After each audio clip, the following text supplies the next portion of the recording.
जिस दुनिया में आप जिया करते थे अब वो एग्जिस्ट नहीं करती। मतलब सब कुछ बर्बाद हो चुका है। आपकी फैमिली, आपके दोस्त, आपके पड़ोसी सब ज़ोंबीज बन चुके हैं या फिर ऊपर जा चुके हैं और घर के बाहर गलियों में ज़ोंबी जैसे क्रीचर्स घूम रहे हैं आपका शिकार करने के लिए। लेकिन अब जरूरी नहीं है कि वो आपको काट कर ही ज़ोंबी बनाए। हवा में उड़ते हुए फंगस या फिर स्पोर्स को भी अगर आपने सांस के द्वारा अपने शरीर के अंदर ले लिया तो आप भी उन ज़ोंबीज में से एक बन जाओगे। अब आप बोलोगे गौरव भाई यार तुम कितना डराते हो, तो अभी मैंने जो आपको बताया ना वो तो फिर भी कम था। ज़ोंबीज के साथ साथ इंसान भी आपके पीछे पड़े होंगे क्योंकि पूरी सोसाइटी ही कोलैप्स हो चुकी होगी। यहाँ पर ना कोई लॉ होगा ना कोई कानून, वैसे दोनों एक ही चीजें हैं। कहने का मतलब यह है कि आपकी जान बचाने का जिम्मा केवल आपके हाथ में होगा। ना खाना होगा, ना पानी होगा और सांस लेने के लिए जो हवा होगी उसमें भी ज़ोंबी वाला फंगस वायरस घूम रहा होगा। लेकिन मैंने अभी तक आपको जो बताया वो सब केवल गेम्स में या फिर वेब सीरीज में ही आपने देखा होगा, जैसे कि द लास्ट ऑफ अस। ये सब कुछ सच में नहीं हो सकता। या वाकई में सब कुछ सच में नहीं हो सकता? या वाकई हमारी दुनिया में ऐसा कोई फंगस आ सकता है जो हवा के थ्रू इंसानों को इन्फेक्टेड कर दे और वो वायरस हमारे ब्रेन्स को कंट्रोल करके हमको ज़ोंबीज बना दे? तो आज की इस वीडियो में हम बात करने वाले हैं कि क्या होगा अगर सच में ऐसा कोई वायरस इस दुनिया में आ जाता है। क्या होगा अगर द लास्ट ऑफ अस जैसा सिनेरियो रियल लाइफ में हो जाता है? आपके साथ क्या क्या होगा और आप कैसे सरवाइव करोगे? तो यार आई थिंक इतना इंट्रो काफी था। बिना किसी देरी शुरू करते हैं आज का फाड़ू वीडियो जिसका टाइटल है द लास्ट ऑफ अस इन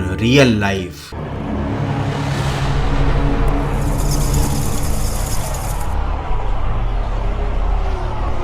देखो, जब ऐसी सिचुएशन क्रिएट होती है, अपोकलिप्स आता है, तब डेली लाइफ की चीजें मिलना हो जाता है बहुत ज्यादा मुश्किल। लेकिन जब अपोकलिप्स नहीं भी चल रहा होता तो डेली लाइफ में बहुत सारी चीजें ऐसी हैं जो हमारे लिए एक बहुत बड़ा सिरदर्द है, जैसे कि महंगाई और छोटी छोटी चीजों के बढ़ते हुए दाम। हो सकता है आप भी इनसे परेशान हो, अपने आसपास के दुकानदारों से मोल भाव कर करके थक चुके हो। अगर आपको 10 चीजें लेनी है तो उसके लिए आपको 10 अलग अलग दुकानों पर भी जाना पड़ सकता है। तो इस प्रॉब्लम का मुझे मेरे दोस्त ने एक सोल्यूशन बताया। उसने मुझे बताया सिटी मॉल ऐप के बारे में। यहाँ पर आपको अपनी जरूरत का हर सामान मिलता है, हर बेसिक चीज मिलती है, जैसे कि गेहूं, आटा, दाल, तेल, चीनी और भी बहुत सारी चीजें, और आपके पास के किराने वाले से 10 to 15% कम रेट पर। सिटी मॉल ऐप से आप ये सारा सामान घर बैठे फ्री में अपने घर पर डिलीवर करवा सकते हो बिना किसी हिडन कॉस्ट के। और साथ ही आप चाहो तो कैश ऑन डिलीवरी का ऑप्शन भी चूज कर सकते हो। तो ये मेरी फैमिली में तो सब लोग अब सिटी मॉल ऐप ही यूज करते हैं। आप भी यूज करके देखिए और बचाइए अपने ग्रोसरी बजट पे 1000 से 1500 रुपए तक। और हाँ, मेरी तरफ से आपके लिए तोहफा भी है भैया। मैंने डिस्क्रिप्शन में एक कूपन कोड दे रखा है और साथ में ऐप का लिंक भी दिया है जहां से आप इसे डाउनलोड कर सकते हो। कॉर्डिसेप्स एक तरह के फंगस होते हैं। ये वो फंगस होते हैं जो किसी भी इंसेक्ट के शरीर पर कंट्रोल कर सकते हैं और उनको ज़ोंबी बना सकते हैं। और आपने इंटरनेट पर ऐसे बहुत सारे वीडियोस देखे होंगे जहां पर एक फंगस ने किसी इंसेक्ट की डेड बॉडी को ज़ोंबी बना दिया। और ये रियल लाइफ में होता है। जब इस फंगस के स्पोर्स किसी भी इंसेक्ट की बॉडी पर लैंड करते हैं, वो उसके मसल्स के थ्रू उसके ब्रेन के अंदर जाते हैं और उस इंसेक्ट के ब्रेन पर कंट्रोल कर लेते हैं। फिर ना उस इंसेक्ट की कोई मेमोरी होती है, ना उसकी कोई आइडेंटिटी होती है। वो इंसेक्ट एक ज़ोंबी बन जाता है जो उस फंगस, उस कॉर्डिसेप्स के इशारों पर नाचता है। ये फंगी उस इंसेक्ट को उस दिशा में ले जाता है जहां पर वो और ज्यादा फैल सके। और जब एट लास्ट वो इंसेक्ट मर जाता है तो उसके शरीर में से और ज्यादा नए फंगस निकलते हैं जो और ज्यादा नए इंसेक्ट्स को इन्फेक्ट कर देते हैं। और इसी तरीके से ये ज़ोंबी वायरस इंसेक्ट्स में फैलता है। जितने ज्यादा इंसेक्ट मरेंगे उतने ज्यादा वायरस फैलेंगे और इस तरीके से ये साइकिल और ज्यादा फैलता जाता है। लेकिन आप बोलोगे गौरव भाई ये सब तो होता है इंसेक्ट्स में, इंसानों में ये सब नहीं होता। हाँ, मैं मानता हूँ कि आज तक ऐसा कोई फंगस नहीं आया है जो इंसानों के दिमाग पर कंट्रोल कर सके। लेकिन क्या आपको भरोसा है कि आगे भी ऐसा कोई फंगस नहीं आएगा? ये बात तो हम बहुत अच्छी तरीके से जानते हैं कि जो वायरस होते हैं, जो फंगस होते हैं, ये अपने आप को और ज्यादा डेवलप करते हैं। और द लास्ट ऑफ अस में भी हमको यही दिखाया गया कि जो कॉर्डिसेप्स हैं वो इंसानों पर भी असर करने लगे हैं। वो इंसानों के ब्रेन्स को कंट्रोल करने लगे हैं और उनको ज़ोंबीज में कन्वर्ट करने लगे हैं। और जब कोई छोटा सा वायरस भी फैलता है तो आपको भी मालूम है कि कितना ज्यादा क्राइसिस क्रिएट हो जाता है किसी भी कंट्री में। लोग भगदड़ मचा देते हैं, रिसोर्सेज की कमी हो जाती है। और आप खुद इमेजिन करो कि जब इस तरीके का वायरस फैलेगा तो खाने की, पानी की और छोटी छोटी चीजों की कितनी ज्यादा कमी हो जाएगी। लोग आपस में ग्रुप बना लेंगे, आपस में एक दूसरे को मारना शुरू कर देंगे। तो जब ये सिनेरियो क्रिएट होगा तो आप ये बात माइंड में रखना, तो केवल ये फंगी या फिर ये कॉर्डिसेप आपका दुश्मन नहीं रहेगा। आपके आसपास का हर ह्यूमन भी आपका दुश्मन बन जाएगा। पूरी तरीके से ये सोसाइटी कोलैप्स हो जाएगी, ना कोई सिस्टम बचेगा ना ही कोई लॉ। और जब कोई लॉ नहीं होगा तो आपको केवल आप ही बचा सकते हो। देखो, अगर ऐसा कोई सिनेरियो आता है तो आप कैसे सरवाइव करोगे? अगर वाकई में ऐसा कोई फंगस इस दुनिया में आ जाता है जो एयर के थ्रू इंसानों को इन्फेक्ट कर सके, तो अगर आप बड़ी सिटीज में रहते हो, फ्लैट्स में रहते हो, तो यहाँ पर आपका बचना बहुत मुश्किल है। तो यहाँ पर ह्यूमंस की डेंसिटी बहुत ज्यादा होती है, स्पेस कम होते हैं, खुली जगह कम होती है, नेचुरल एयर आने की जगह भी काफी कम होती है। और इस वजह से कंजेस्टेड जगह, मेट्रो सिटीज और बहुत ज्यादा आबादी वाली जगहों पर यह वायरस बहुत तेजी से फैलेगा। लेकिन अगर आप किसी ग्रामीण इलाके में रहते हो जहाँ पर पंचायत की शूटिंग चल रही होती है, अरे this video is not sponsored by panchayat. Actually मेरे कहने का मतलब ये था, अगर आप किसी खुली जगह पर रहते हो जहाँ पर लोग काफी दूरी पर रहते हैं, खुली जगह है, खुला वातावरण है, ताजी हवा है, तब आपके पास न्यूज तो पहुंच जाएगी लेकिन वायरस नहीं पहुंच पाएगा। और आपके पास सफिशिएंट टाइम होगा कि आप इस वायरस से बचने के लिए तैयारियां कर सको। तो भैया, शहर में और कंजेस्टेड जगहों पर रहना, ज्यादा आबादी वाली जगहों पर रहना आपके लिए उस जगह को the most dangerous place of the world बना देगा, क्योंकि आपको सांस लेने के लिए फिर एक एयर मास्क की जरूरत होगी जो किसी किराने की दुकान पे नहीं मिलता। लेकिन ग्रामीण इलाके भी इतने ज्यादा सुरक्षित नहीं है, क्योंकि आज नहीं तो कल वायरस वहां तक पहुंच ही जाएगा। और जब कोई वायरस हवा में होता है तो उससे बचना ऑलमोस्ट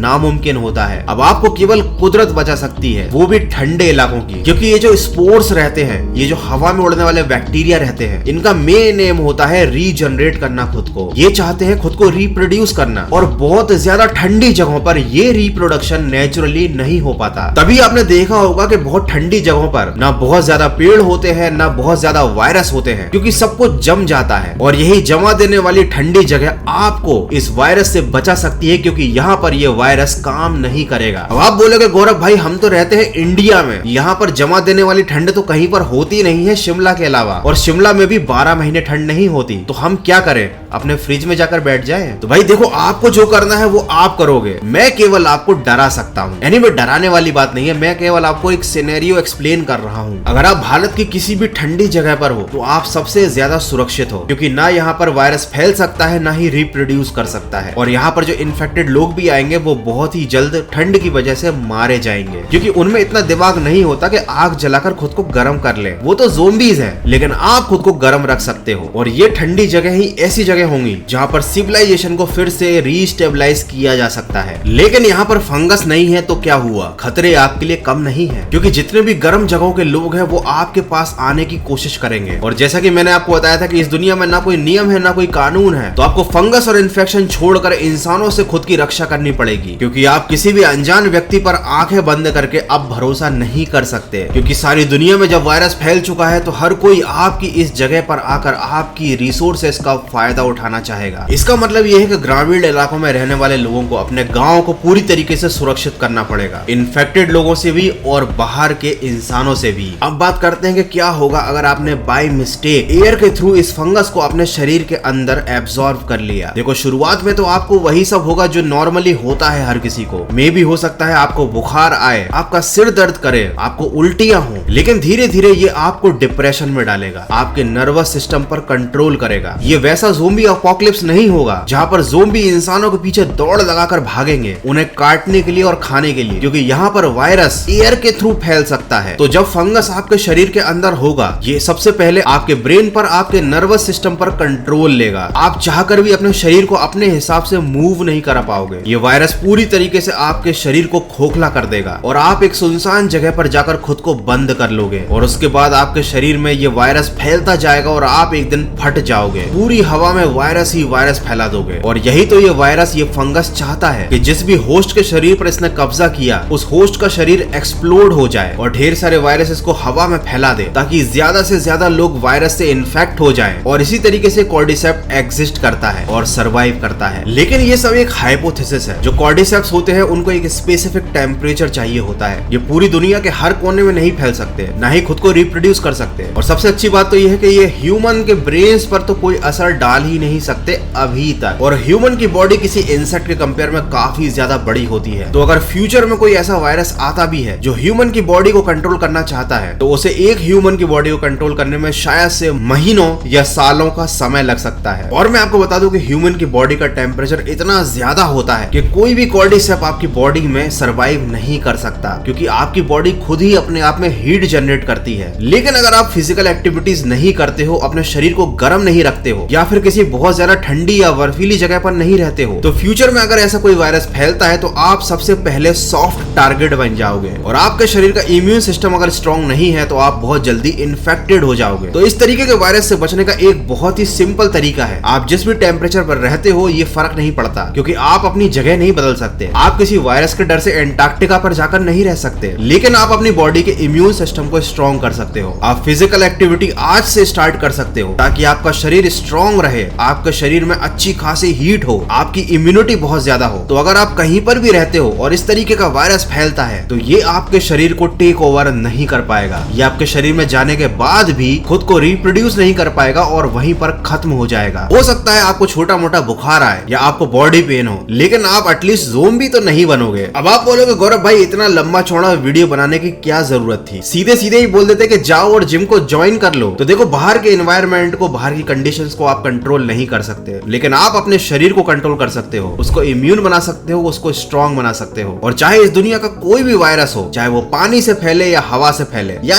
कैसे भी फैले, अगर आपकी बॉडी स्ट्रॉन्ग है, आपका इम्यूनिटी सिस्टम स्ट्रॉन्ग है, तो 70% चांसेस है कि कोई भी वायरस आपको इन्फेक्ट नहीं कर सकता। तो भैया मैं जा रहा हूं आज से जिम को ज्वाइन करने के लिए, क्योंकि मैं ज़ोंबी नहीं बनना चाहता। आप भी जाओ, च्यवनप्राश खाओ, अपनी इम्यूनिटी बढ़ाओ, जिम ज्वाइन करो। और again this video is not sponsored by any chyawanprash. और हाँ, आई होप कि इस वीडियो को देखने में आपको मजा बहुत आया होगा। अगर ऐसा है तो वीडियो को लाइक करना, दोस्तों के साथ शेयर करना, ताकि वो भी जिम ज्वाइन कर ले, अपनी इम्यूनिटी को स्ट्रॉन्ग कर ले। तो अपन से मिलेंगे अगले वीडियो में, बॉडी बनाकर, सिक्स पैक बनाकर। मिलते हैं अगले फाड़ू वीडियो में। और हाँ, जाते जाते मैं आपको याद दिला दूं कि मैंने डिस्क्रिप्शन में कूपन कोड और सिटी मॉल ऐप को डाउनलोड करने का लिंक डिस्क्रिप्शन में दिया हुआ है, जिससे आप हर महीने 1000 से 1500 रुपए तक बचा सकते हो अपने ग्रोसरी बजट में। Check out the City Mall app.